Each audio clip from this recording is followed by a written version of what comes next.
Very good morning, class 9th. Resume to the same chapter, page number 44.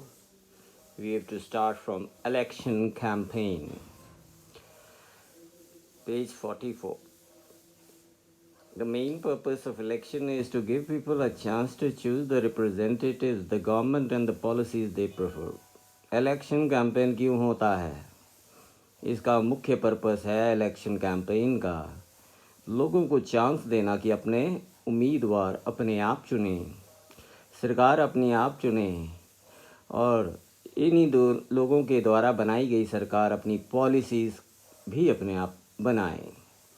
Therefore, it is necessary to have a free and open discussion about who is better representative, which party will make a better government or what is a good policy. तो इसलिए ये जानना बहुत ज़रूरी है और ये बड़ा आवश्यक है कि फ्री बिल्कुल और खुला डिस्कशन हो, ओपन चर्चा हो. कौन सा रिप्रेजेंटेटिव, कौन सी पार्टी अच्छी है, कौन सा रिप्रेजेंटेटिव बेटर रहेगा, कौन सा गवर्नमेंट अच्छी चलेगी, क्या सबसे अच्छी पॉलिसी होगी. This is what happens during election campaigns. बस ये होता है जब इलेक्शन आते हैं. In our country, such campaigns take place for a 2-week period between the announcement of the final list of the candidates and the date of polling. जिस दिन polling होनी है, वोट डलने हैं, उससे पहले एक फाइनल लिस्ट 2 हफ्ते पहले ही तैयार कर दी जाती है. During this period, the candidates contact their voters, political leaders address election meetings and political parties mobilize their supporters. और इन 2 हफ्तों के दौरान जो ये लोग हैं अपने अपने वोटरों को घर घर जाके कांटेक्ट करते हैं, अपने राजनीतिक लीडरों को कांटेक्ट करते हैं और जगह जगह भाषण देते हैं. इलेक्शन के बारे में मीटिंग्स होती हैं और इस तरह पॉलिटिकल पार्टीज घूमती रहती हैं. इन 2 सप्ताहों में अपने सपोर्टर्स को बनाती हैं. This is also the period when newspapers and television news are full of election related stories and debates. Election सिर पे हैं, 2 हफ्ते रह गए. आप देख रहे हैं अलग अलग टीवी के चैनल, एनडी इंडिया और ये वो सब इलेक्शन से जुड़ी हुई कहानियाँ, चर्चाएं, डिबेट्स करते हैं. इन दिनों न्यूज़ चैनल्स पर ये सब नज़र आता है. But election campaign is not limited to these 2 weeks only. लेकिन ये नहीं है कि इलेक्शन का कैंपेन सिर्फ 2 सप्ताह ही ज़्यादा बिजी रहता है. Political party start preparing for election months before they actually take place. और जो नेता हैं जिन्होंने सोच रखा है वो अपना पैसा जुटाने में इधर उधर महीने 2 महीने पहले ही अपनी सारी चीज़ों का शुरुआत कर देते हैं. In election campaigns, political parties try to focus public attention on some big issues. और ऐसे में आपने देखा होगा कि राजनीतिक पार्टी, विरोधी पार्टी जो दूसरी साइड से वो कहीं ना कहीं कोई बड़े बड़े मुद्दों पर, ठीक है, बड़े बड़े मुद्दों पर ध्यान इधर उधर बांटते हैं. They want to attract the public to that issue. और उस बड़े इशू पर कहीं मर्डर हो गया, कहीं आगजनी घटना हो गई, कहीं किसानों का कुछ हो गया, राइट. ऐसे बड़े बड़े इशू हो जाते हैं और उनकी तरफ वो विरोधी पार्टियां उनको आकर्षित करती हैं, पब्लिक को आकर्षित करती, सारी पब्लिक का ध्यान भी उधर जाता है जिससे कि वो अपनी तरफ वोट खींच सके. Let us look at some of the successful slogan given by different political parties in various election. आओ जब तक कि अब देखें कि जो पिछले इलेक्शन हो गए हैं उनमें अलग अलग सक्सेसफुल जो सफल रही हैं पार्टियां, उन्होंने क्या क्या स्लोगन दिए. पहला देखो, the Congress party led by Indira Gandhi gave the slogan of गरीबी हटाओ, remove poverty. In the Lok Sabha election of 1971, the party promised to reorient all the policies of the government to remove poverty from the country. पहला point Indira Gandhi के time का है. ये कोई सन 78-80 की बात कर रहे हैं, 1980-81 की बात कर रहे हैं, जब कांग्रेस पार्टी अपनी सत्ता में थी और पावर में थी. उस समय इंदिरा गांधी ने लोगों को बनाने के लिए, वोट अपनी ओर खींचने के लिए गरीबी हटाओ का स्लोगन आंदोलन शुरू किया था. रिमूव पावर्टी, ये था सन 71 की बात, 1971 की बात. मैंने 80 बोला है उसी लाइन में शुरू में. और उसने वादे किए, लोगों से झूठे वादे किए कि भाई इन पॉलिसीज, इन नीतियों को सरकार की दोहराया जाएगा, फिर ठीक की जाएगी और देश में से गरीबी को हटाया जाएगा। सेव डेमोक्रेसी, लोकतंत्र को बचाओ was the slogan by the Janata Party under the leadership of Jayaprakash Narayan in the Lok Sabha election held in 1977। अब 5 साल के बाद जब सत्ता पलटी, जनता पार्टी आई राज करने के लिए, तो उस समय जयप्रकाश नारायण जी आए थे और उन्होंने अपना सिक्का जमाने के लिए, अपनी नौज जमाने के लिए, लोगों को अपनी ओर आकर्षित करने के लिए जनता पार्टी की तरफ से ये हुआ कि वो लोकतंत्र को बचाएंगे। और पार्टी ने प्रॉमिस भी किया कि एक्सेस में जितनी भी इमरजेंसी है या सिविल लिबर्टीज़ है उन सबको ठीक करेंगे। तो इस प्रकार जयप्रकाश नारायण जी ने भी स्लोगन दिया। The Left Front use the slogan land to the tiller in the West Bengal assembly elections held in 1970। West Bengal बिहार की साइड में ये स्लोगन चला था जब इलेक्शंस हुए थे 1977 में। भूमिहीनों को ज़मीन, जिनके पास ज़मीन नहीं है वो दी जाएगी थोड़ा, जिससे कि अपना सिर ढक सके, अपना रोजी रोटी कमा सके। Protect the self respect of the Telugus, और आंध्र प्रदेश की बात है ये। Was the slogan used by NT. Ramarao, the leader of the Telugu Desam Party in Andhra Pradesh assembly elections in 1983। 83 के जो 5 साल बाद इलेक्शंस लड़े गए, उस समय एन.टी. रामाराव थे लीडर तेलुगु देशम पार्टी के आंध्र प्रदेश की असेंबली इलेक्शन में, और उन्होंने ये स्लोगन यूज़ किया, protect the self respect of the Telugus की जो सेल्फ रिस्पेक्ट है, आत्मसम्मान तेलुगु लोगों का, उसको बचाया जाए, उसको हम सुरक्षा देंगे।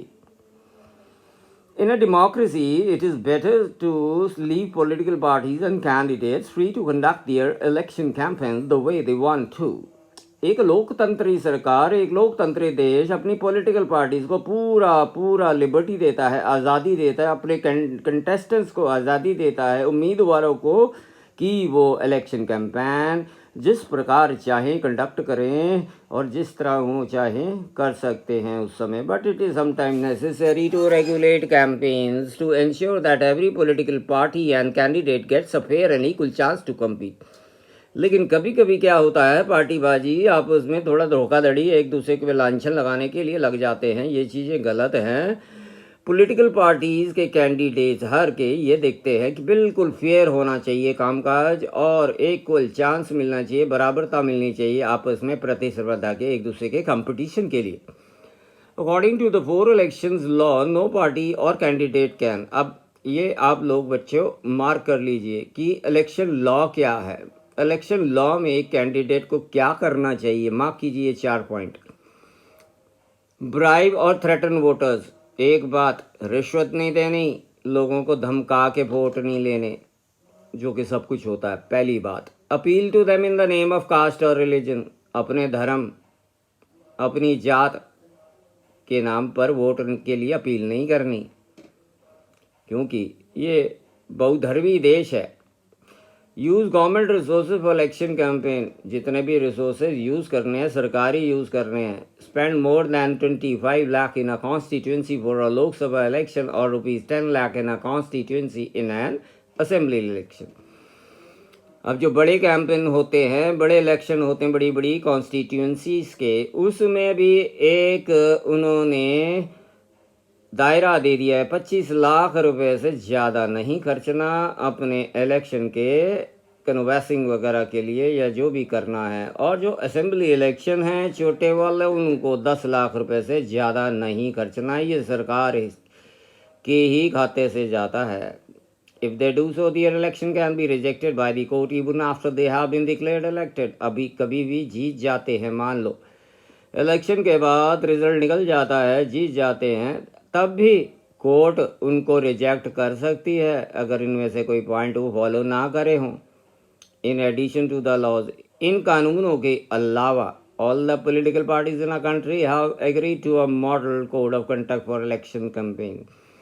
एक कोड ऑफ कंडक्ट लगता है, code of conduct in elections के दौरान। According to this no party और कैंडिडेट कैन। अब इसको भी मार्क कर लो कि कोड ऑफ कंडक्ट लगा है तो उसमें एक उम्मीदवार या कोई पार्टी क्या नहीं कर सकता। Number 1, use any place of worship for election propaganda, कोई भी धार्मिक स्थल, गुरुद्वारा, मस्जिद, मंदिर, ये प्रोपोगंडा करने के लिए अपने इलेक्शंस के इस्तेमाल नहीं किया जाना चाहिए। धर्म के नाम को बीच भी नहीं लाना है। Use government vehicles, aircraft and officials for elections, canvassing करने के लिए, जगह जगह जाने के लिए सरकारी गाड़ियाँ, सरकारी हवाई जहाज, हेलीकॉप्टर या ऑफिशियल इस्तेमाल करने हैं।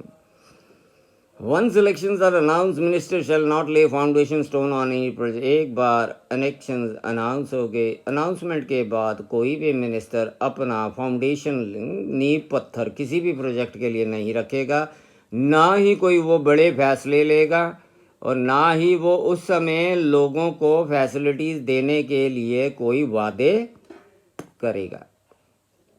राइट, तो ये थे कोड ऑफ कंडक्ट लगने पर जो बातें नहीं करनी है। अगर कोई करता है तो कोर्ट उस पर एक्शन लेती है और वो रिजेक्ट कर दिया जाता है। Polling and counting of vote, the final stage of an election is the day when the voters cast और पोल देयर वोट।